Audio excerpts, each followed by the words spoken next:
그래서 학생부 종합전형 같은 경우에 일단은 이제 학교 말씀드렸고요. 그리고 이제 올해 어떻게 변했는지 좀 말씀을 드렸고, 한 가지 좀 빼놓은 사항이 있는데, 올해부터는 자기소개서라고 하죠. 자기소개서가 아예 폐지가 됐습니다. 그래서 학교에서 자기소개서를 볼 수가 없습니다. 그래서 더더욱 사실 생활기록부가 중요한데, 생활기록부에서도 저희가 보여줄 수 있는, 어필할 수 있는 이런 항목들이 점점 적어지고 있는 것들이 조금 문제라고 볼 수 있어요. 자, 그리고 이제 대부분 이런 전형들을 보시다 보면 어느 점수대가 붙느냐가 가장 궁금하실 거예요. 그래서 좀 이거에 대해서 설명을 드리려고 하는데요. 일단은 먼저 요거에 대해서 설명을 드리자면, 저희가 대학에 붙을 수 있냐 라는 점수를 판단할 때 두 가지 지표를 씁니다. 첫 번째는 내신 평균이고요. 두 번째는 내신 70% 컷이라고 합니다. 이거에 대해서 설명을 드리자면, 내신 평균 같은 경우에 합격자 내신 평균을 이야기하는 거거든요. 그래서 합격자가 100명이다. 그러면 100명의 내신 점수를 전부 평균 내서 나오는 점수라고 보시면 되고요.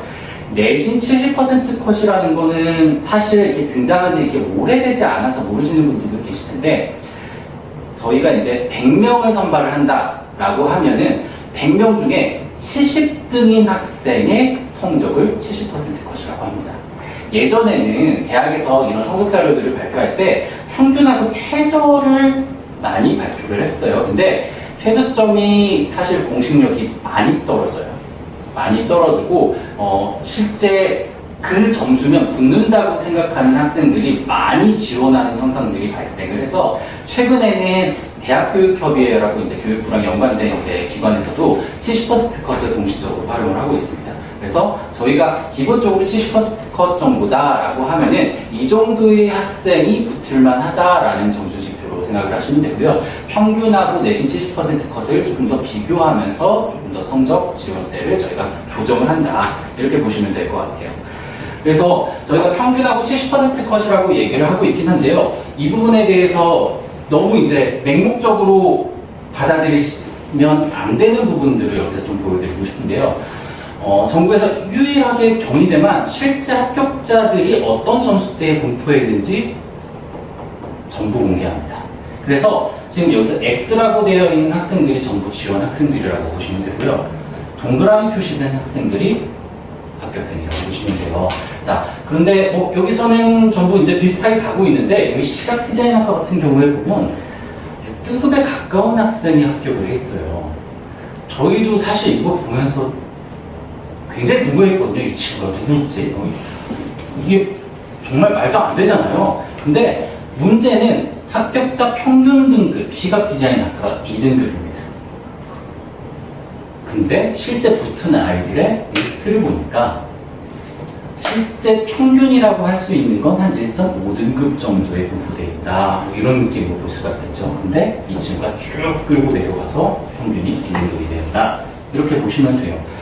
종종 이런 학생들이 등장을 합니다. 그리고 이게 너무 특징적으로 잘 보여서 그렇지, 이런 데도 보시면 전체 무리에서 조금씩 떨어져 나가 있는 친구들이 보이실 거예요.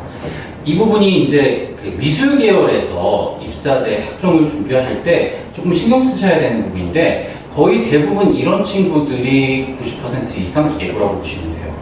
네. 왜냐면 그 생기부 같은 경우에 과목 자체가 거의 몇 과목 빼놓고는 전부 미술 과목으로 채워지기 때문에 서류만 보는 전형에서는 아무래도 예고 친구들이 양적으로 유리할 수밖에 없습니다. 그래서 물론 이제 질적으로 이제 잘 쓰면 되지 않느냐 말씀도 하실 수가 있는데, 예고 같은 경우에는 양도 양이고, 그리고 이제 학교에서부터 사실 전담해서 입사제나 이런 서류 전형을 담당하시는 선생님들도 계세요. 그러니까 거기에서도 이제 장기간에 쌓아오고 이런 노하우나 이런 것들이 있기 때문에 이런 부분들에서 아무래도 조금 더 유리한 지점을 가져갈 수밖에 없다, 이렇게 이해하시면 될 것 같아요. 또 다른 예를 보여드리자면, 이거는 홍익대 미술우수자 전형의 2020년도부터 2023학년도까지의 합격자 평균 내신입니다. 자, 보시면 지금 2022학년도에서 갑자기 점수가 전체적으로 쭉 내려가는 것들을 보실 수가 있어요. 그래프로 한번 보여드리자면 갑자기 내려가는 것들을 볼 수가 있는데요. 이유에 대해서 말씀드리자면 2022학년도 그 이전까지는 저희가 단계별 전형 3단계로 뽑았어요. 1단계에서 내신 100%, 2단계에서 서류, 3단계에서 면접 이렇게 했다면 2022학년부터는 1단계에서 내신하고 서류를 같이 봅니다. 그래서 내신 기준이 조금 줄어들면서 점수가 조금 불리한 학생들도 많이 붙을 수 있게 됐어요. 그래서 전체적으로 점수가 떨어진 모양새를 보실 수가 있고요. 작년까지는 그 점수가 비슷하게 유지되는 것들을 볼 수가 있습니다. 자, 이거랑 더불어서 내신 70% 컷을 보여드리자면 70% 컷을 적극적으로 사용한 지 그렇게 오래되진 않았어요. 그래서 홍대도 작년부터 70% 컷을 발표하기 시작했습니다.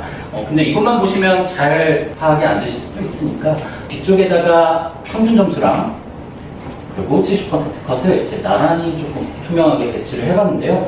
거진 비슷하다고 볼 수가 있죠. 그래서 이런 것들을 저희가 이 친구가 이 점수인데 지원이 가능하냐라고 했을 때 저희도 이런 자료를 가지고 판단해서 이야기를 해주고 있다라고 생각을 해주시면 될 것 같습니다. 그래서 저희가 과를 정하거나 할 때는 공익 때는 사실 어떤 과를 선택하느냐도 상당히 중요하거든요. 저희가 그랬을 때 이런 자료들을 보고 진행을 하고 있고요. 전반적으로 봤을 때 지금 여기에 있는 게 이제 디자인학부 제일 높은 점수를 가지고 있고요.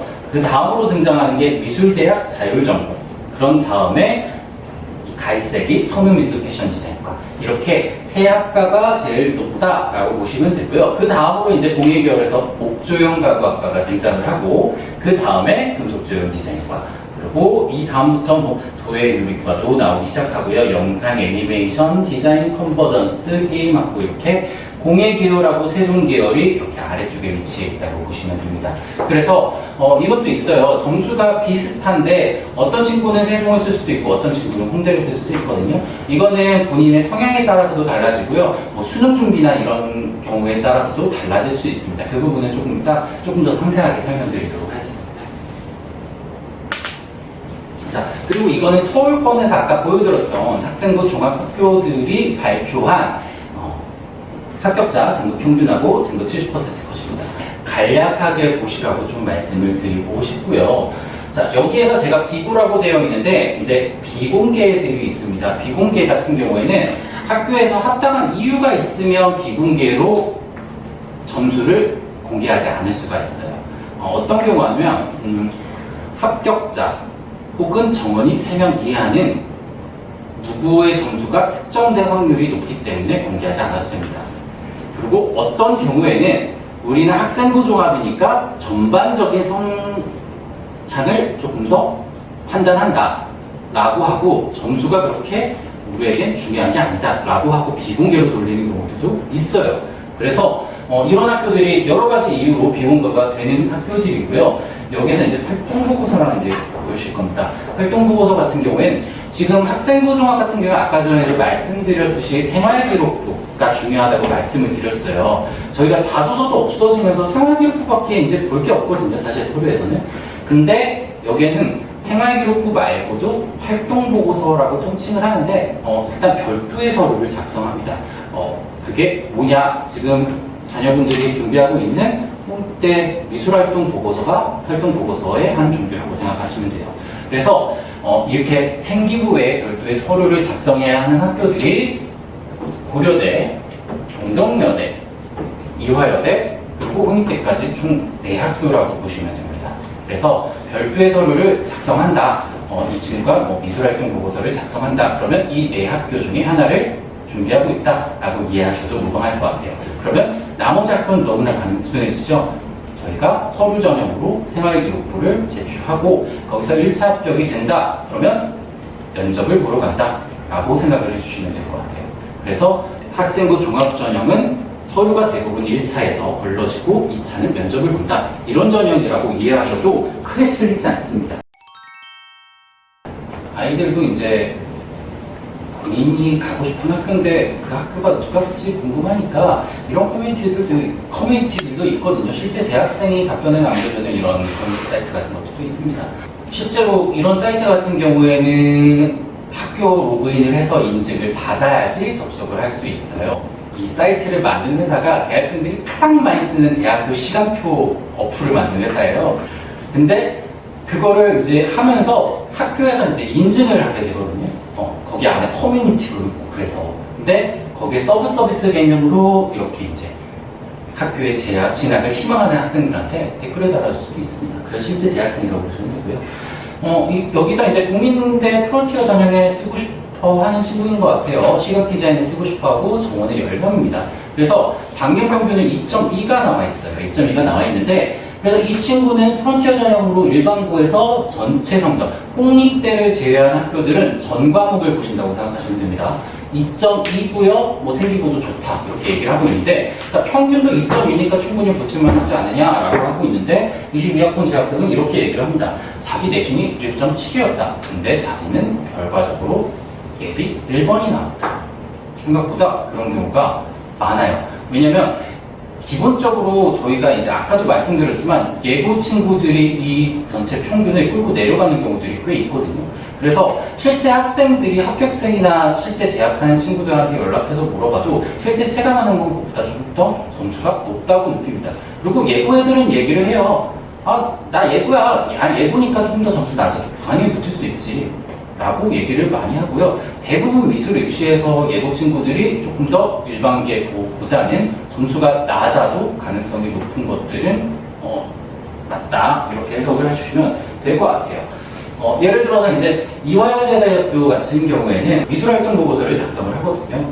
여기에서 이제 얘기를 하고 있는데 1점대가 나오는데 붙을 수 있나요? 뭐 이렇게 얘기를 하고 있는데, 자, 이대수시는 전과목 성적이 반영이 되고 예고면 실기시험 성적까지 모조리 들어갑니다. 그렇게 내신 산출해서 1점대 학생들이 합격하고요. 추합이 되는 과는 2점대 초반까지도 붙을 수도 있어요. 라고 얘기를 합니다. 그러니까 사실은 예고 애들도 이대는 조금 높게 여기고 있어요. 이따가 이제 이대랑 이런 학교들을 간략하게 조금 더 성향들을 조금 더 설명을 해드릴 텐데, 이대 같은 경우에는 예고에 극단적으로 좀 친화적인 입시 성향들을 가지고 있어서 사실 예고 친구들이 많이 가고 싶어하는 학교이기도 해요. 그래서 그런 부분에 대해서 조금 더 설명을 드리고 싶고요.